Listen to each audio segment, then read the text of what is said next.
Hello students, नमस्कार। बहुत बहुत स्वागत है आप सभी का एमएलटी एजुकेशन पॉइंट पर। और आज की जो क्लास है हमारी वो होने जा रही है अलग अलग टाइप के जो ब्लड डिसऑर्डर्स होते हैं या फिर हमारी बॉडी के अंदर किसी प्रकार का हिस्टोपैथोलॉजिकल कंडीशंस हो जाती है, जिसके अंदर क्या होता है कि जो पिगमेंट होते हैं वो पिगमेंट हमें डिफरेंट डिफरेंट कंडीशंस में पेशेंट के स्पेसिमेन के अंदर देखने को मिलते हैं। तो उन सभी पिगमेंट का स्टेनिंग आज हम करेंगे। और इसके साथ ही जो न्यूरोलॉजिकल पाथवेज जो होते हैं या न्यूरॉन्स के रिगार्डिंग जितने भी हिस्टोपैथोलॉजिकल कंडीशंस होती हैं, जैसे कि बाइपोलर डिजीज होती है, अल्जाइमर्स डिजीज होती है, और इसके साथ ही जब भी न्यूरॉन्स के अंदर हेमोरेजिक कंडीशंस हो जाती है या न्यूरॉन्स डैमेज होने लग जाती है, तो ऐसी कंडीशंस में हमें बहुत सारी जो पैथोलॉजिकल चेंजेस हमें देखने को मिलते हैं। तो उनके बारे में भी आज हम इस क्लास के अंदर डिस्कस करेंगे। न्यूरोलॉजिकल स्टेनिंग जो होती है, न्यूरॉन्स के रिगार्डिंग जितने भी पैथोलॉजिकल कंडीशंस होती है, उन सबको भी हम यहाँ पे इस क्लास के अंदर डिस्कस करेंगे। तो शुरुआत करते हैं अपनी क्लास की।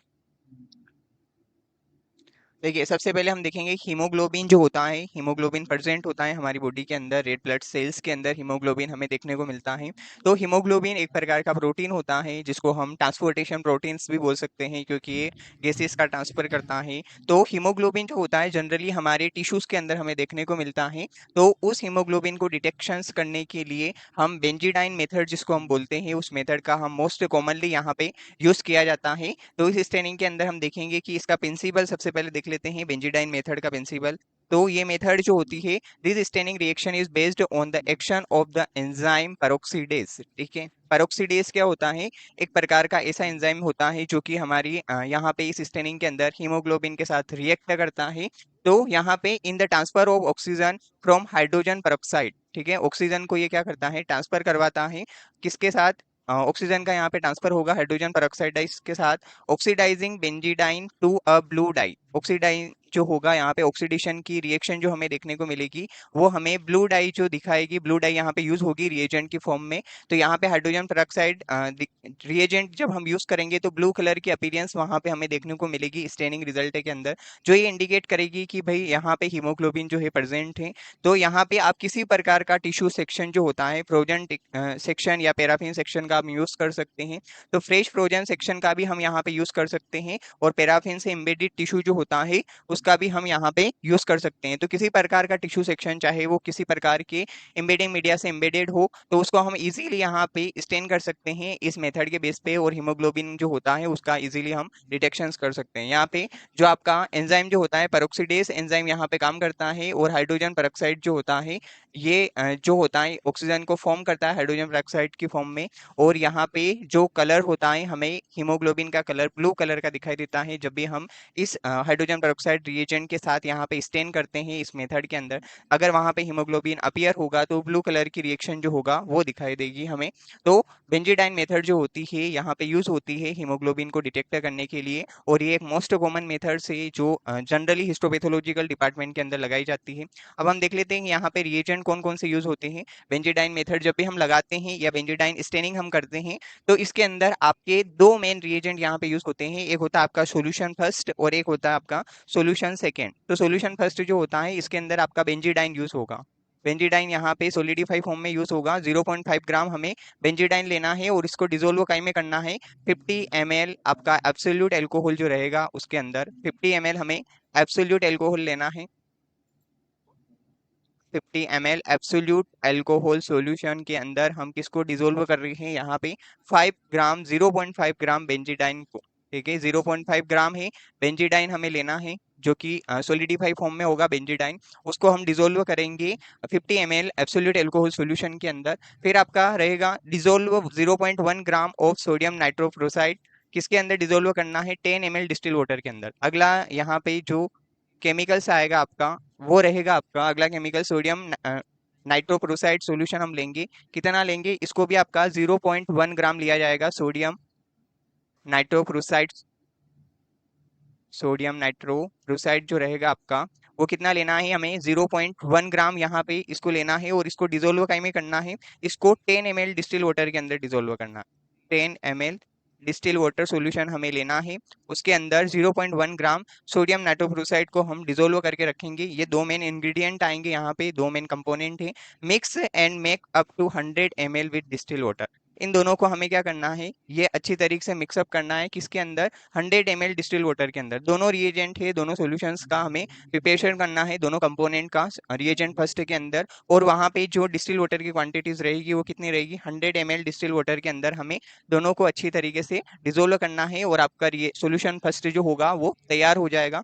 फिर आएगा आपका सोल्यूशन सेकंड। जो सेकंड सोल्यूशन है, इसके अंदर जो कंपोनेंट आएंगे, आपका एब्सोल्यूट अल्कोहल यहाँ पे यूज होगा 50 ml, और ग्लेशियल एसिटिक एसिड जो होता है उसको हमें 2 ml यूज करना है। हाइड्रोजन पेरोक्साइड रहेगा यहाँ पे 30% वाला, यहाँ पे भी आपका बेंजीडाइन था, यहाँ पे आपका हाइड्रोजन पेरोक्साइड रहेगा सॉल्यूशन 2 के अंदर। यहाँ पे 0.5 ml हमें बेंजीडाइन नहीं लेना है, हाइड्रोजन पेरोक्साइड को 0.5 ml हमें ऐड करना है। सोडियम नाइट्रोक्लोराइड रहेगा आपका 0.1 ग्राम, यहाँ पे भी सोडियम नाइट्रोक्लोराइड जो था वो आपका 0.1 ग्राम था, यहाँ पे भी आपका सोडियम क्लोराइड जो है 0.1 ग्राम हमें लेना है। और डिस्टिल वाटर की जो क्वांटिटीज रहेगी वो आपकी 100 ml रहेगी, यहाँ पे भी 100 ml डिस्टिल वाटर की क्वांटिटीज थी। और सॉल्यूशन 2 के अंदर भी जो रिएजेंट हम प्रिपरेशन कर रहे हैं उसके अंदर भी डिस्टिल वाटर की क्वांटिटीज जो है वो हमें 100 ml ही लेना है। फिर रहेगा आपकी मेथड, देख लेते हैं हम प्रोसीजर क्या होता है इसका। अब इसका जो प्रोसीजर रहता है, ये ब्रिंग सेक्शन टू वाटर, हमें टिश्यू सेक्शन लेना है। कहाँ से, वाटर से। वाटरी सेक्शन का हम यूज कर सकते हैं। फ्रोजन सेक्शन जब हम भी बनाते हैं तो यहाँ पे फ्रोजन सेक्शन के लिए हम या तो फ्रीजिंग माइक्रोटोम का यूज करते हैं या फिर क्रायोस्टेट माइक्रोटोम का यूज करते हैं। तो वहाँ पे इजीली आपका टिश्यू सेक्शन जो होता है फ्रीज हो जाता है, और वही टिश्यू सेक्शन जो होता है हमें यहाँ लेना है ब्रिंग सेक्शन टू वाटर। अच्छी तरीके से टिश्यू सेक्शन को हमें लेना है। फिर क्या करना है, wash in distil water for 30 minutes. ठीक है, जैसे हमने स्लाइड के ऊपर टिश्यू सेक्शन को लिया है, उसके बाद हमें क्या करना है, 30 मिनट तक उसको डिस्टिल वाटर से वॉश करना है, ताकि वो स्मीयर जो है या टिश्यू सेक्शन जो है पूरी तरीके से आपका हाइड्रेट हो जाए। इसके बाद हमें क्या करना है, यहाँ पे stain in solution 1 for 10 minutes. यहाँ पे जब हमने सॉल्यूशन फर्स्ट जो बनाया था उसके अंदर हमें 10 मिनट तक उस स्लाइड को रखना है, स्टेन करना है। फिर आएगा आपका stain in solution 2 for 20 to 30 minute. Second solution जो हमने बनाया था वर्किंग सॉल्यूशन, उसके अंदर हमें 20 से 30 मिनट तक इसको रखना है, ताकि स्मेयर जो है आपका यहाँ स्टेन हो जाए। फिर जैसे ही आपका स्टेनिंग यहाँ पे कंप्लीट होगा तो फिर हमें क्या करना पड़ेगा, वॉश करना पड़ेगा। यहाँ पे फिर वॉश किया जाएगा। जैसे ही स्लाइड वॉश हुई तो फिर हम डिहाइड्रेट करेंगे, डिहाइड्रेट इन 70% अल्कोहल। अच्छी तरीके से आपको डिहाइड्रेशन करना है 70% अल्कोहल के अंदर। फिर and a mixture of 90% alcohol, फिर 90% जो अल्कोहल सॉल्यूशन है उसके अंदर। और उसके बाद आपको क्या करना है, यहाँ पे ऐड करना है एसिटिक एसिड के अंदर। 2% एसिटिक एसिड सॉल्यूशन यहाँ पे यूज किया जाता है, उसके अंदर आपको स्लाइड को ब्रीफली हल्का सा डीप करके रखना है। उसके बाद यहाँ पे वापस से जैसे एसिटिक एसिड के अंदर आप 2% के अंदर रखोगे, फिर आपको स्लाइड को वॉश करना पड़ेगा। यहाँ पे वॉश किया जाएगा, रनिंग टैप वाटर से हमें स्लाइड को वॉश करना है। फिर हम क्या करेंगे, वापस से आपका डिहाइड्रेशन किया जाएगा, डिहाइड्रेट इन एब्सोल्यूट अल्कोहल। फिर आपको जाइलिन के साथ क्लियर करना है। और फिर आपको यहाँ पे माउंट करना है, जो भी सुटेबल माउंटिंग मीडिया, यहाँ पे रूटीनली माउंटिंग मीडिया हम यूज करते हैं, डीपीएक्स या कनाडा बिल्सम का यूज किया जाता है। तो यहाँ पे जो भी माउंटिंग मीडिया आप यूज करते हैं, सुटेबल माउंटिंग मीडिया के साथ हमें स्मेयर को माउंट करना है, और हमारी टिश्यू प्रोसेसिंग जो होगी पूरी तरीके से, यहाँ पे स्टेनिंग मेथड जो होगा इस टिश्यूज का वो पूरी तरीके से कंप्लीट हो जाएगा स्मेयर का, और हम हीमोग्लोबिन को इजीली डिटेक्ट कर पाएंगे। तो प्रोसीजर के अंदर हमें कुछ नहीं करना है, सेक्शन उठाना है स्लाइड पे, फिर हम क्या करेंगे, उसको 10 मिनट तक सोल्यूशन ए के अंदर स्टेन करेंगे। फिर आपको वहां से 20 to 30 मिनट के लिए सोल्यूशन 2 के अंदर रखना है, उसे स्टेन करना है। वापस से आपको वॉश करना है, फिर आपको डिहाइड्रेशन करने के लिए 70% और 90% अल्कोहल का यूज करना है। जैसे ही यहाँ पे अल्कोहल सोल्यूशन के अंदर आप रख दोगे, उसके बाद आपको 2% एसिटिक एसिड सोल्यूशन के अंदर रखना है। ध्यान रहे यहाँ पे आप ज्यादा समय के लिए नहीं रखेंगे, एटलीस्ट 30 सेकेंड तक हम यहाँ रखते हैं 2% एसिटिक एसिड के अंदर, 15 to 30 सेकेंड तक रखा जाता है। 15 से 30 सेकेंड तक हम रखते हैं, इससे ज्यादा लॉन्ग पीरियड के लिए अगर आप यहाँ रख दोगे तो फिर हमारा स्टेनिंग रिएक्शन जो होता है उसके ऊपर इफेक्ट हो जाता है, और हम एक्यूरेट रिजल्ट जो होता है वो नहीं आइडेंटिफाई कर पाते हैं। फिर आपको यहाँ पे वॉश करना है स्लाइड को, फिर डिहाइड्रेट करना है, और उसके बाद जैसे ही आपका पूरी प्रोसीजर जो होगा माउंटिंग तक कंप्लीट हो जाएगी, और फिर हम माइक्रोस्कोप में इसको देखेंगे। तो इस प्रकार की अपीयरेंस हमें यहाँ दिखाई देती है। हीमोग्लोबिन अगर प्रेजेंट होता है तो वो यहाँ पे हीमोग्लोबिन जो है, हीमोग्लोबिन कहाँ प्रेजेंट होता है, रेड ब्लड सेल्स के अंदर। आरबीसी अगर प्रेजेंट होगी तो वो किस प्रकार की अपीयरेंस दिखाएगी, ब्लैकिश कलर की। ये ब्लैक कलर आपको यहाँ पे अपीयर्स हो रहा है, ये इस प्रकार से। जहां जहां स्मीयर के अंदर ब्लैकिश कलर दिखाई दे रहा है तो वो हीमोग्लोबिन की प्रेजेंस बता रहा है। ये डार्क ब्लैक कलर दिख रहा है तो ये आपके हीमोग्लोबिन की प्रेजेंस से, हीमोग्लोबिन यहाँ डिटेक्ट हो गया है टिश्यू सेक्शंस के अंदर। या फिर ये एक और स्मीयर है हमारे पास। इस स्मीयर के अंदर जब इस टिश्यू सेक्शन को हम देखेंगे तो ये इस प्रकार से ब्लैकिश कलर की आपको अपीयरेंस हो रही है, ये आपका हीमोग्लोबिन बता रहा है। ठीक है, उसके साथ ही अदर टिश्यूज जो होते हैं या अदर सेल्स जो होती है, ये देखो आरबीसी जो है, हीमोग्लोबिन जहां जहां है वहां पे आपको ब्लैकिश कलर की रेड ब्लड सेल्स दिख रही है। उसके साथ ही आपको जो पोर्शन जहां पे रेड ब्लड सेल्स के अंदर हीमोग्लोबिन नहीं है, वो पार्ट आपको ग्रे कलर का दिखेगा यहाँ पे। ये ग्रे कलर की, लाइट ग्रे कलर की अपीयरेंस होगी यहाँ पे। अदर टिश्यू सेक्शन जो रहेगा, यहाँ जहां जहां आपका हीमोग्लोबिन नहीं होगा, वो ग्रेइश कलर का दिखेगा हमें, लाइट ग्रे कलर की अपीयरेंस यहाँ पे दिखाई देगी। बाकी जिस सेल्स के अंदर, रेड ब्लड सेल्स के अंदर भी जहां जहां पे हीमोग्लोबिन प्रेजेंट होगा, वहां तक आपको ब्लैक कलर की अपीयरेंस दिखेगी। ये ब्लैक दिख रही है हल्की सी, फिर आपका ग्रेइश कलर आ गया। तो ये इस प्रकार से आपका स्टेनिंग ऑब्जर्वेशन आता है, और ये हीमोग्लोबिन की डिटेक्शन हम कर सकते हैं। हीमोग्लोबिन एक प्रकार का पिगमेंट होता है जो कि हमारी रेड ब्लड सेल्स के अंदर प्रेजेंट होता है। हीमोग्लोबिन जो रहता है उसको डिटेक्शन करने के लिए हम इस प्रकार से मेथड यूज करते हैं, स्टेनिंग करते हैं, और यहाँ पे माइक्रोस्कोप के अंदर आपको कुछ इस प्रकार से अपीयरेंस जो होती है वो दिखाई देती है।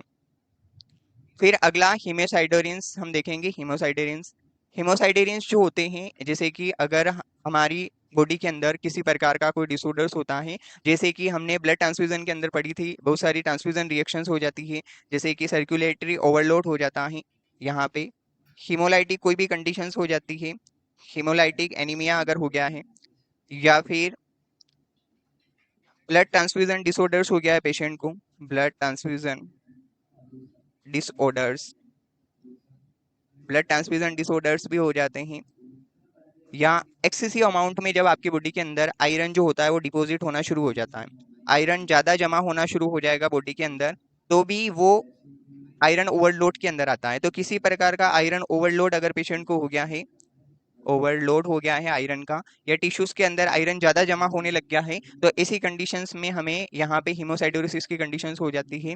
आयरन के रिगार्डिंग जितने भी कंडीशंस होती है, पेशेंट की बॉडी के अंदर ज्यादा आयरन का जमा हो जाना, या आयरन की डेफिशिएंसी हो जाना, या किसी भी प्रकार का कोई भी नेक्रोसिस की कंडीशंस होती है, या आयरन के रिगार्डिंग जितने भी सेल डैमेज होती है आयरन की वजह से, तो ऐसी कंडीशंस में हमें हीमोसाइटोसिस जो होता है वो देखने को मिलता है। यहाँ पे फेरिटिन जो होता है, फेरिटिन की ज्यादा अमाउंट यहाँ पे देखने को मिलती है। फेरेटिन जो रहता है टिश्यू सेक्शंस के अंदर हमें ज़्यादा देखने को मिलेगा। तो वहाँ पे, यहाँ पे हम जो रहेगा आपकी पल्स प्रूशन ब्लू रिएक्शन जो होती है, वो एक मोस्ट कॉमन मेथड जो होती है, ये आपकी यूज़ होती है हीमोसाइटोसिस की कंडीशंस में। तो इस मेथड का जब हम प्रिंसिपल देखते हैं तो देख लेते हैं एक बार इस मेथड का जो प्रिंसिपल होता है वो क्या बोलता है। The principle of this reaction is based on the combination of ferric iron. ठीक है, फेरिक जो होता है एक प्रकार का इनऑर्गेनिक आयरन होता है। फेरिक आयरन जो होता है वो प्रेजेंट होता है हीमोग्लोबिन के अंदर, या हमारे टिश्यूज जो होते हैं उनके अंदर फेरिक जो होता है प्रेजेंट होता है।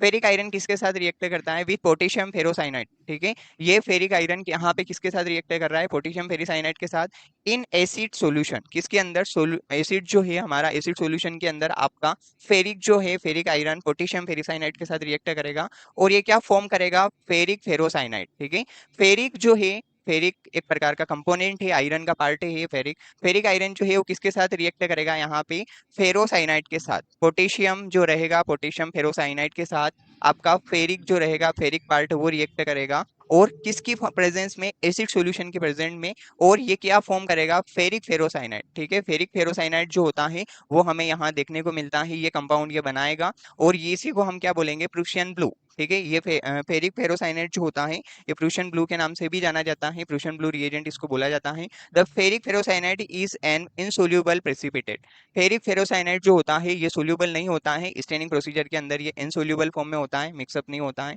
This reaction is an specific histochemical reaction. यहाँ पे क्या है, पूरी तरीके से जब हम इन्वेस्टिगेशंस करते हैं तो यहाँ पे ये पूरी केमिकल रिएक्शंस है, और हिस्टोपैथोलॉजी के अंदर, हिस्टोकेमिकल रिएक्शन के अंदर ये रिएक्शन जो होती है काम करती है। ये रिएक्शन हिस्टोकेमिकल रिएक्शन के नाम से भी जानी जाती है। बहुत सारी हिस्टोकेमिकल रिएक्शंस होती है जिसके अंदर हम एंजाइम को डेमोन्स्ट्रेट करते हैं, और यहाँ पे भी पूरी एंजाइमेटिक रिएक्शंस हो रही है कि भाई एसिड सॉल्यूशन के अंदर ये जो है फेरिक पार्ट जो है आपका फेरिक साइनाइड के साथ रिएक्ट कर रहा है, और क्या फॉर्म कर रहा है, फेरिक फेरोसाइनाइड की फॉर्म जो होती है हमें यहाँ पे दिखाई देती है। और ये रिएक्शन पूरी तरीके से आपके जो हीमोसाइटेरिन कंपोनेंट जो होते हैं, यानी कि फेरिक पार्ट जो होता है, जब भी हीमोग्लोबिन का ब्रेकडाउन होता है तो अलग अलग पार्ट जो होते हैं हीमोग्लोबिन के डिवाइडेड होते हैं, और फेरिक जो होता है यहाँ पे हमें देखने को मिलता है, और उसी फेरिक पार्ट को हम यहाँ पे स्टेन कर रहे हैं। अब प्रोसीजर देख लेते हैं, इसका प्रोसीजर क्या होता है। देखिए, सबसे पहले हमें क्या करना है, bring section two tape water, tissue section को हमें क्या करना है, टेप वाटर से उठाना है, स्लाइड के ऊपर उसको अटैच करना है, रिंस इन डिस्टिल वाटर, फिर उसको हम डिस्टिल वाटर से वॉश करेंगे टिश्यू सेक्शन को। Stain with a mixture of equal volume of 2% ferrocyanide and 2% hydrochloric acid. ठीक है, यहाँ पे एसिड के साथ रिएक्ट करेगा आपका फेरिक साइनाइड जो होता है 2% पोटेशियम फेरोसाइनाइड, वो किसके साथ है, यहाँ पे 2% हाइड्रोक्लोरिक एसिड के साथ ही, किसके अंदर, डिस्टिल वाटर के अंदर रखना है हमें। और कितने टाइम तक रखना है, 20 to 30 मिनट्स। टिश्यू सेक्शन को हमें क्या करना है, पहले वॉश करना है, मतलब यहाँ पे रिहाइड्रेशन की प्रोसेस होगी। रिहाइड्रेशन की प्रोसेस सबसे पहले होगी, तो फिर यहाँ पे क्या होगा, आपका टिश्यू सेक्शन जो होगा डिस्टिल वाटर से हमें वॉश करना है। इसके साथ ही अगली स्टेप के अंदर हम क्या कर रहे हैं, टिश्यू को हम स्टेन कर रहे हैं, यानी कि टिश्यू सेक्शन आपका स्टेन हो रहा है किसके साथ, मिक्सचर ऑफ इक्वल वॉल्यूम। यहाँ पे दो की इक्वल वॉल्यूम है, किसकी, एक है आपका पोटेशियम फेरिसाइनाइड और 2% हाइड्रोक्लोरिक एसिड, ये दोनों आपके इक्वल अमाउंट में है। 2% पोटेशियम फेरिसाइनाइड और हाइड्रोक्लोरिक जो है वो भी आपका, हाइड्रोक्लोरिक एसिड भी आपका 2% है, और दोनों को हमने इक्वल अमाउंट के अंदर किसके अंदर रख रखा है, ये कोपलिन जार है, इस कोपलिन जार के अंदर हमने दोनों को इक्वल अमाउंट में रख रखा है। 2% जो है आपका फेरिसाइनाइड है यहाँ पे, और 2% जो है आपका HCl है, दोनों है 2% फेरिसाइनाइड और 2% जो है आपका नेक्स्ट सॉल्यूशन जो है HCl है, दोनों को इक्वल अमाउंट में है, दोनों ही इस कोपलिन जार के अंदर इक्वल अमाउंट के अंदर रख रखे हैं। और हमें इसको स्टेन करना है, स्लाइड को हम यहाँ डीप करेंगे, कितने टाइम तक रखेंगे, यहाँ पे 20 to 30 मिनट तक, आपको 20 से 30 मिनट तक स्लाइड को डीप करके रखना है। जैसे आप डिस्टिल वाटर से वॉश करते हैं, तो आपको सबसे पहले इसी के अंदर डीप करना है। इसके बाद हम क्या करेंगे, वापस से जैसे आपके 30 मिनट यहाँ पे कंप्लीट हो गए हैं, उसके बाद हमें इसको वॉश करना है, डिस्टिल वाटर से ही वॉश करेंगे हम। उसके बाद यहाँ पे काउंटर स्टेन करना है। काउंटर स्टेन के लिए आप 0.5% एक्वस इओसिन सॉल्यूशन का यूज कर सकते हैं, और इसके अंदर आपको 20 से 50 मिनट्स, या सॉरी 20 से 50 सेकेंड के लिए रखना है। और वॉन जीसन जो होती है वो भी आपकी यहाँ पे काउंटर स्टेन का काम करती है। तो काउंटर स्टेन के लिए आप या तो एक्वस इओसिन सॉल्यूशन का यूज कर सकते हैं 0.5% का, या फिर वॉन जीसन सॉल्यूशन जो होता है उसका भी आप यूज कर सकते हैं। लेकिन ध्यान रहे, अगर आपने वॉन जीसन सॉल्यूशन का यूज किया है तो आपको कितने टाइम तक रखना है, 1 से 3 मिनट तक रखना है। और अगर आपने इओसिन डाइस का यूज किया है तो आपको 20 से 50 सेकंड के लिए रखना है, ताकि आपका काउंटर स्टेन जो है वो सही तरीके से हो पाए। जैसे आपका काउंटर स्टेनिंग कंप्लीट हुआ है, उसके बाद आपको फिर वापस से यहाँ पे वॉश करना रहेगा।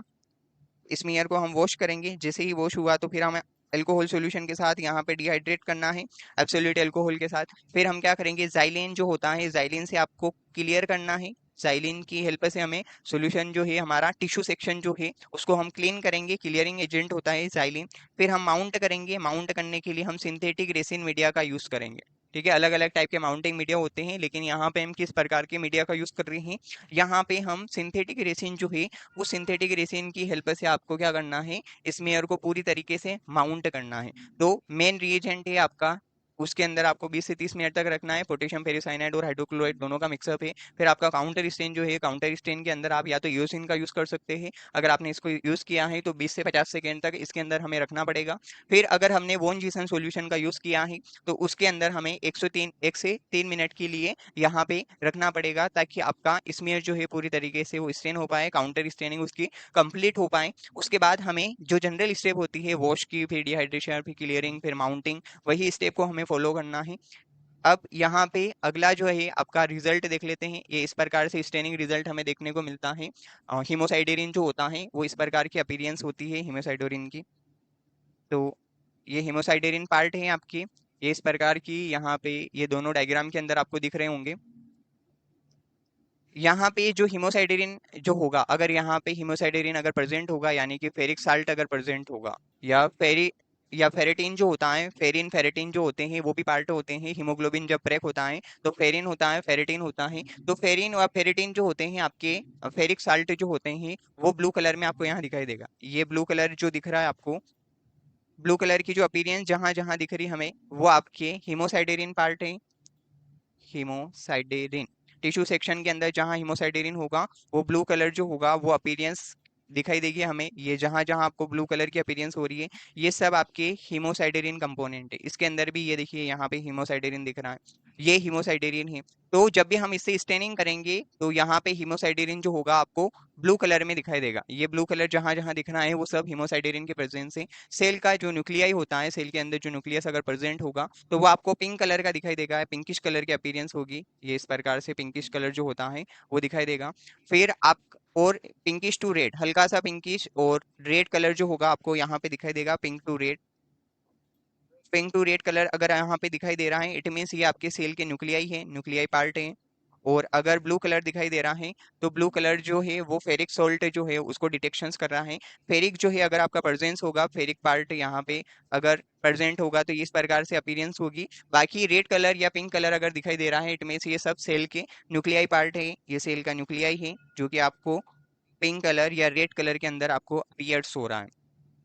तो ये इस प्रकार की कंडीशंस होती है। और जब भी हम माइक्रोस्कोप के अंदर हम देखते हैं तो ये इस प्रकार से ऑब्जर्वेशन किया जाता है, आपके हिमोसाइडोरिन कंपोनेंट जो होते हैं वो सारे इस प्रकार से दिखाई देते हैं इस स्टेनिंग के बेस पे।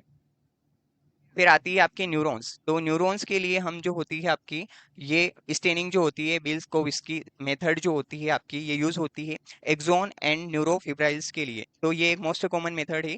इसी स्टेनिंग मेथड की हेल्प से आप जो स्टेनिंग पार्ट होता है आपके न्यूरॉन्स का वो इजीली स्टेन कर सकते हैं। या वहाँ पे किसी प्रकार की पैथोलॉजिकल कंडीशन है तो उसको भी हम यहाँ पे स्टेनिंग के बेस पे डिटेक्ट कर सकते हैं। तो ये स्टेन जो है आपकी यूज होती है यहाँ पे न्यूरोलॉजिकल डिसऑर्डर्स की कंडीशंस में, या न्यूरोलॉजिकल पाथवेज जो होते हैं न्यूरॉन्स के अंदर किसी प्रकार का सेलुलर डिसऑर्डर्स हुआ है, जैसे कि बहुत सारी डिजीज होती है, बाइपोलर डिजीज होती है, अल्जाइम्स डिजीज होती है।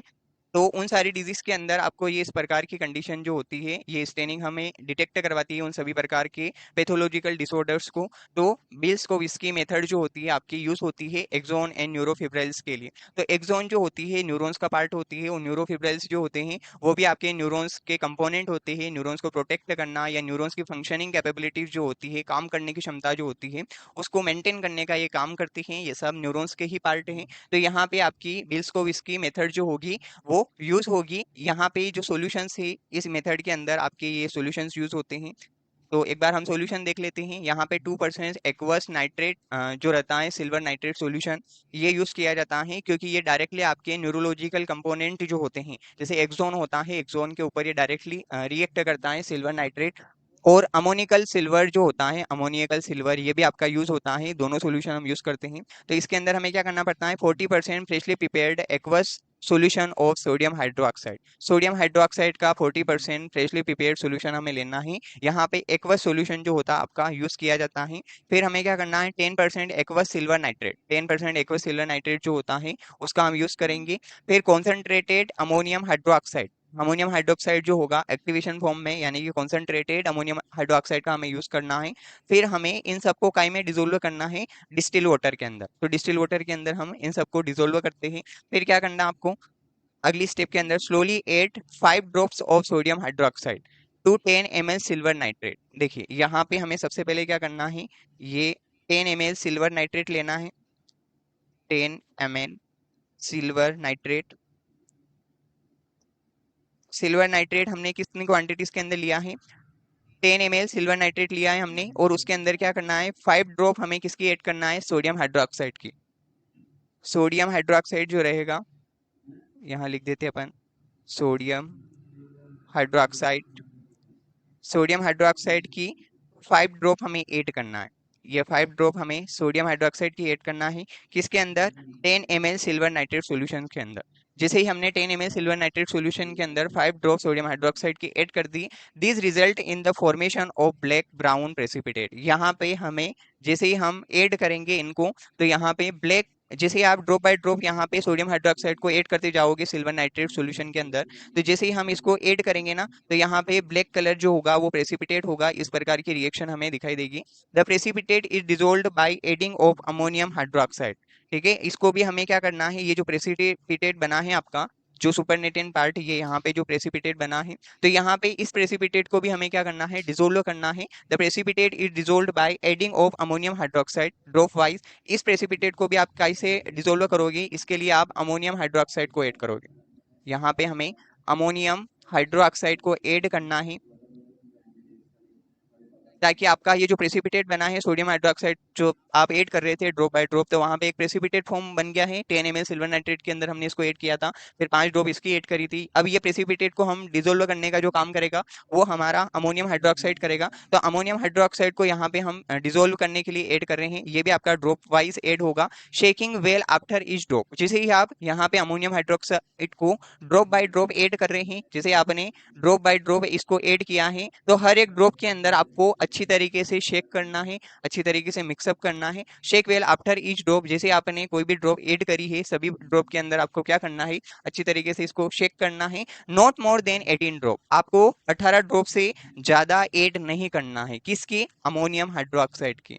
अमोनियम हाइड्रोक्साइड को हम क्या कर रहे हैं, सोडियम हाइड्रोक्साइड को डिसोल्व करने के लिए ऐड कर रहे हैं, किसके अंदर? सिल्वर नाइट्रेट सॉल्यूशन के अंदर। सिल्वर नाइट्रेट सॉल्यूशन की क्वांटिटी 10 ml है, इसके अंदर आपने ऐड किया है सोडियम हाइड्रोक्साइड को, लेकिन जैसे आपने इसको ऐड किया है तो वो इसके अंदर डिसोल्व नहीं हो पाया, प्रेसिपिटेट फॉर्म बन गया यहाँ पे। अब इस प्रेसिपिटेट फॉर्म को आप डिसोल्व कर रहे हैं, इसको मिक्स कर रहे हैं, ताकि ये प्रेसिपिटेट फॉर्म अच्छी तरह सिल्वर नाइट्रेट के अंदर मिक्सअप हो जाए। तो उसके लिए हमें अमोनियम हाइड्रोक्साइड को ऐड करना पड़ेगा। अमोनियम हाइड्रोक्साइड को भी हम ड्रॉप बाय ड्रॉप ऐड कर रहे हैं और अच्छी तरीके से उसको मिक्सअप कर रहे हैं। हर एक ड्रॉप के अंदर हमें अच्छी तरीके से शेक करना है। जिसे ही आप मिक्सअप करेंगे, अब कितना ऐड करना आपको, 18 ड्रॉप से आपकी ज्यादा नहीं होनी चाहिए, 18 ड्रॉप से ज्यादा हमें ऐड नहीं करना है। किसको? अमोनियम हाइड्रोक्साइड को। अमोनियम हाइड्रोक्साइड को जब भी हम ऐड कर रहे हैं इसके अंदर सिल्वर नाइट्रेट और सोडियम हाइड्रोक्साइड सॉल्यूशन के अंदर, तब हमें अच्छी तरीके से ध्यान रखना है 18 ड्रॉप से ज्यादा आपकी नहीं होनी चाहिए।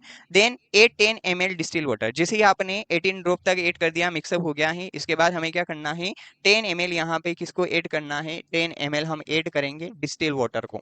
जैसे ही आप 10 ml डिस्टिल वाटर को ऐड करोगे, इसके बाद हमें क्या करना है, to give final volume of 20 ml, total volume जो रहेगी आपकी यहाँ पे सॉल्यूशन की कितनी हो जाएगी, 20 ml हो जाएगी। 20 ml के अंदर 10 ml सिल्वर नाइट्रेट था, फिर हमने क्या किया, 10 ml जो है डिस्टिल वाटर ऐड किया बाद में, बाकी ये सब आपके ड्रॉप बाय ड्रॉप जो है यहाँ पे ऐड हो रहे हैं। फिर हमें क्या करना है, aqueous gold chloride, third solution आपका यहाँ पे यूज होगा, वो रहेगा आपका एक्वस गोल्ड क्लोराइड। अब इसके अंदर हमें क्या करना है, 3 to 5 drop of gold chloride, 3 से 5 ड्रॉप जो है हमें किसकी लेनी है, 1% गोल्ड क्लोराइड जो है आपका गोल्ड क्लोराइड, उसकी 3 to 5 ड्रॉप आपको लेनी है 1% गोल्ड क्लोराइड की। और किसके अंदर इसको डिजोल्व करना है, इसको मिक्सअप करने के लिए हम 10 ml डिस्टिल वाटर का यूज करेंगे। यहाँ पे आपका 10 ml डिस्टिल वाटर लेना है और 3 to 5 ड्रॉप गोल्ड क्लोराइड जो है आपका उसकी मिक्स करना है। ये है कंटेनर हमारा, इसके अंदर हमने डिस्टिल वाटर जो है वो ऐड किया है। ये कितना हो गया आपका, 10 ml।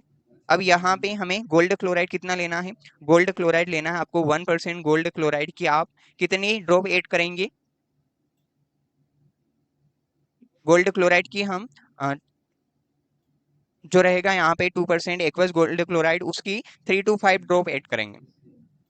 3 to 5 ड्रॉप जो है हमें गोल्ड क्लोराइड की ऐड करनी है। और डिस्टिल वाटर कितनी क्वांटिटीज में रहेगा आपका, 10 ml की क्वांटिटीज में। फिर अगला जो रहेगा सॉल्यूशन, वो सॉल्यूशन होगा आपका 5% एक्वस सोडियम थायोसल्फेट। अगला सॉल्यूशन कौन सा है, 5% सोडियम थायोसल्फेट जो है अगला रिएजेंट है हमारा, जो कि इस स्टेनिंग के अंदर आपका यूज हो रहा है।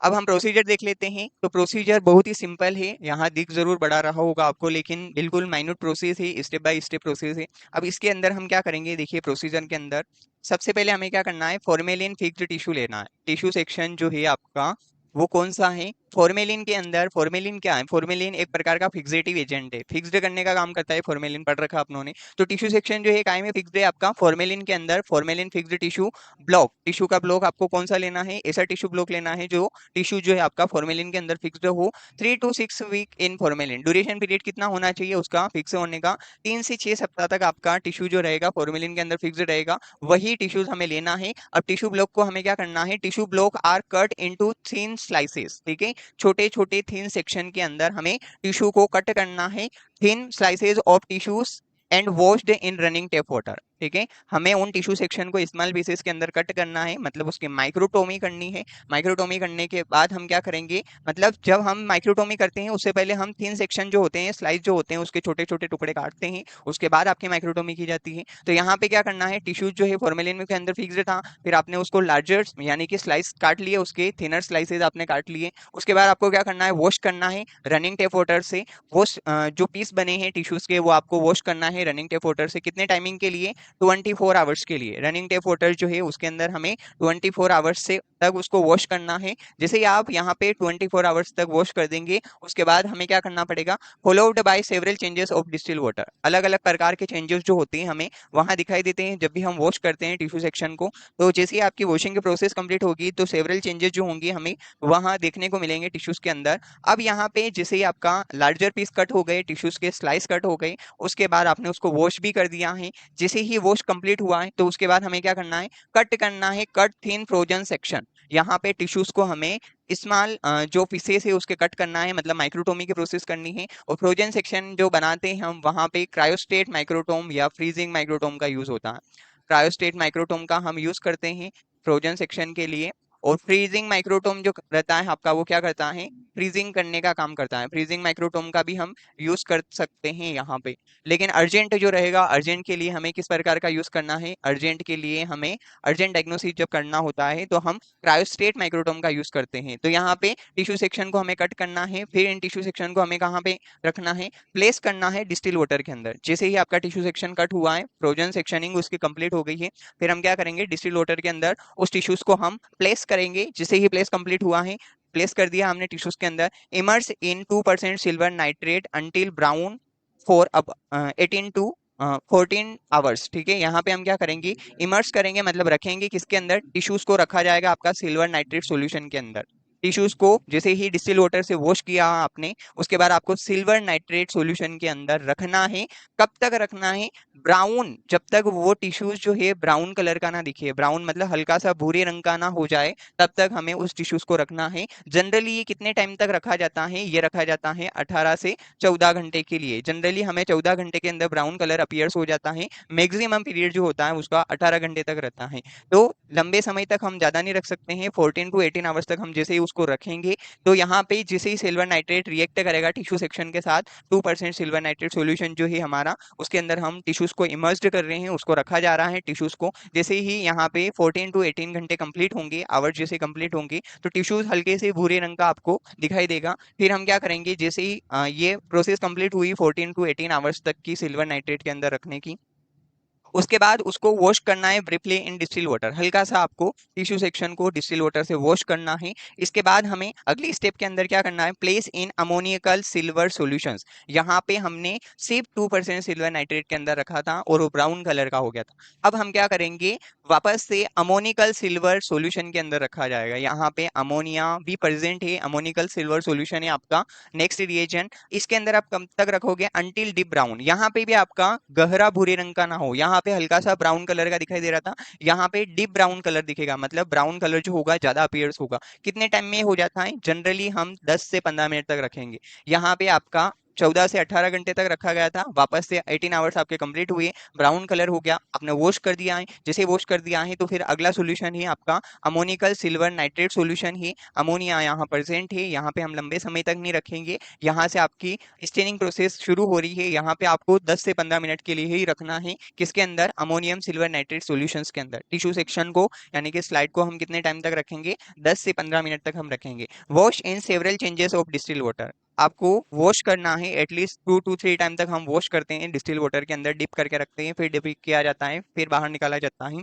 तो आपका डिस्टिल वाटर से आप जैसे ही उसको वॉश करोगे तो फिर आपका बहुत सारे चेंजेस जो होंगे टिश्यू सेक्शन के अंदर हमें देखने को मिलेंगे। Place in 10% formalin. जैसे ही आपका वॉश कंप्लीट हुआ है डिस्टिल वाटर से, इसके बाद हमें टिश्यू को कहाँ रखना है, 10% फॉर्मेलिन के अंदर हम रखेंगे।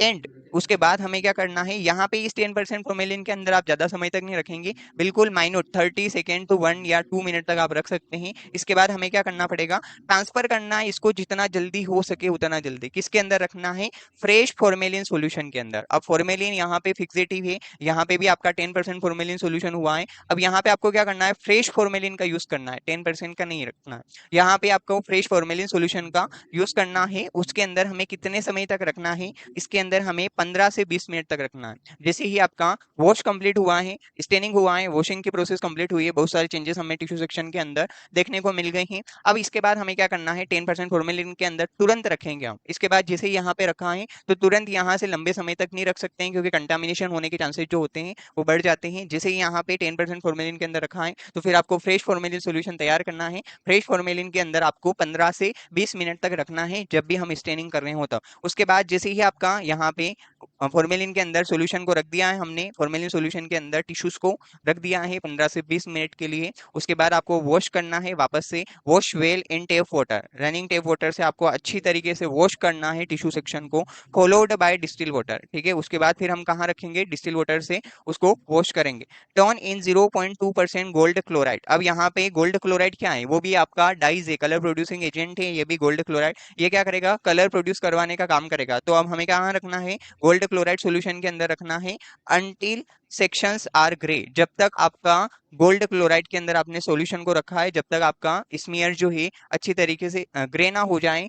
अब ये ग्रे होने का जो पीरियड होता है जनरली इसका 10 to 40 मिनट होता है, इतना ही समय लगता है, इससे ज्यादा नहीं लगता है। मिनिमम 10 मिनट के अंदर आपका टिश्यू सेक्शन जो होता है यानी कि स्मीयर जो है वो ग्रे हो जाता है। और मैक्सिमम पीरियड जो होता है 40 मिनट तक का होता है। 40 मिनट, 10 से 40 मिनट तक हम इसको जो रहता है आपका 2% जो है 0.2% गोल्ड क्लोराइड सॉल्यूशन के अंदर हमें रखना पड़ता है, ताकि हमारा टिश्यू सेक्शन जो है या स्मीयर जो है वो ग्रे हो जाए। ये भी आपका कलर प्रोड्यूस करने का काम कर रहा है। ग्रे कलर जो प्रोड्यूस हो रहा है वो आपका गोल्ड क्लोराइड की वजह से हो रहा है। तो 0.2% गोल्ड क्लोराइड सॉल्यूशन के अंदर हम रखेंगे स्लाइड को। कितने मिनट तक, 10 से 40 मिनट तक इसको रखा जाएगा, इससे ज्यादा लंबे समय तक हम नहीं रख सकते।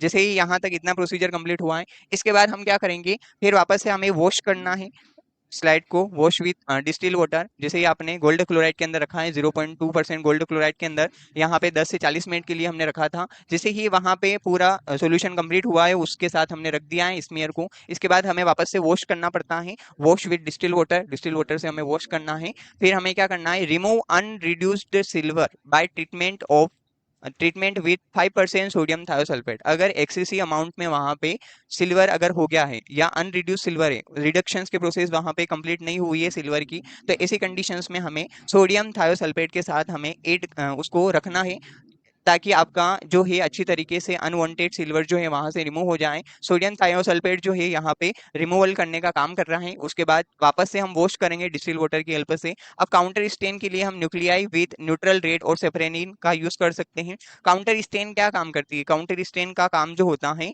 वो प्राइमरी स्टेन जो है, जो मेन स्टेन यहाँ पे आपकी जो बिल्स-कोविस्की मेथड जो है वो न्यूरॉन्स की स्पेशल स्टेन है। स्पेशल स्टेन और टिश्यूज के साथ रिएक्शन करवाने का काम आपका काउंटर स्टेन करती है, ताकि वहां पे इंटेंसिटी जो है या जो आपको ऑब्जर्वेशन जो करना है वो अच्छी तरीके से आप ऑब्जर्व कर पाए, टिश्यू सेक्शन आपका अच्छी तरीके से दिख पाए माइक्रोस्कोप के अंदर। तो काउंटर स्टेन के लिए हम क्या करते हैं यहाँ पे, या तो आप काउंटर स्टेन के लिए न्यूट्रल रेड सॉल्यूशन का यूज कर सकते हैं, या फिर सेफ्रेनिन जो रहती है, सेफ्रेनिन ओ स्टेनिंग पड़ी थी अपनों ने, तो सेफ्रेनिन डाइस का भी हम यहाँ पे यूज कर सकते हैं। जैसे ही आपका वॉश कंप्लीट हुआ है, अगर आपको काउंटर स्टेन करना है, डिजायर्ड हो, अगर रिक्वायरमेंट हो तो ही हम काउंटर स्टेन का यूज करते हैं। अदरवाइज हमें क्या करना पड़ता है, वही वापस से वॉशिंग के बाद वही डिहाइड्रेशन की प्रोसेस आ जाती है। यहाँ पे माउंट करते हैं टिश्यू सेक्शन को, डिहाइड्रेशन करने के बाद, क्लियरिंग करने के बाद हमें क्या करना पड़ता है, माउंट करना पड़ता है।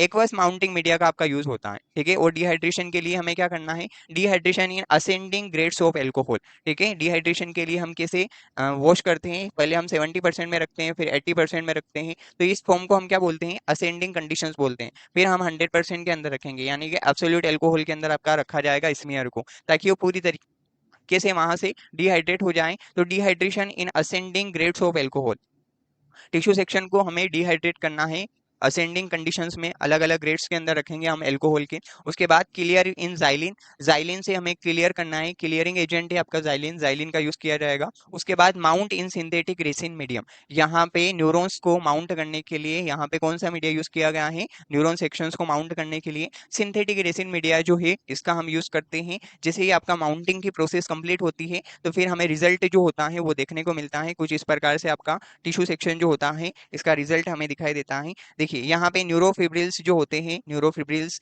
और एक्सोन एंड डेंड्राइट्स, ये एक्सोन और डेंड्राइट जो होंगे वो आपको ब्लैक कलर के अपीयरेंस होंगे।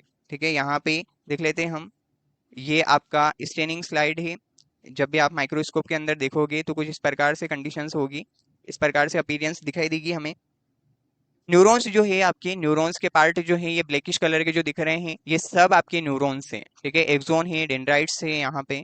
एक्सोन और डेंड्राइट्स न्यूरॉन्स के पार्ट होते हैं, नर्व टिश्यू या न्यूरोसेल्स जिसको हम बोलते हैं। तो एक्सोन और डेंड्राइट जो है आपके ब्लैक कलर में यहाँ दिखाई देंगे, ये आपके एक्सोन है। एक्सोन और डेंड्राइट्स को स्टेनिंग करके हम देख रहे हैं तो ये इस प्रकार से एक्सोन और डेंड्राइट्स के अपीयरेंस हमें दिखाई देती है।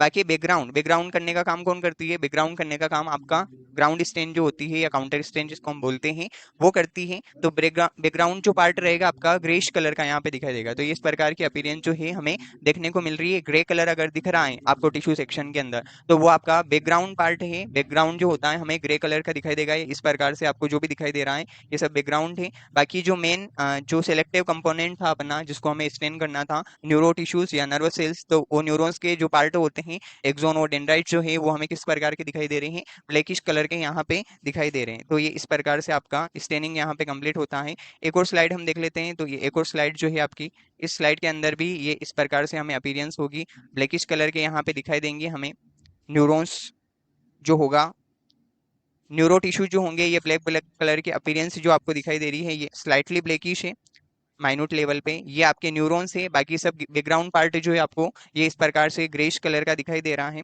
तो ये आपकी स्टेनिंग जो होती है माइक्रोस्कोप के अंदर जब भी आप देखते हैं तो इस प्रकार से दिखाई देता है हमें न्यूरो टिश्यूज का स्टेनिंग पार्ट। और यहाँ पे अपनी क्लास जो है पूरी कंप्लीट होती है। और थैंक यू फॉर ज्वाइनिंग में, बने रहिए आप एमएलटी एजुकेशन पॉइंट के साथ। मिलते हैं अपन नई क्लास के अंदर।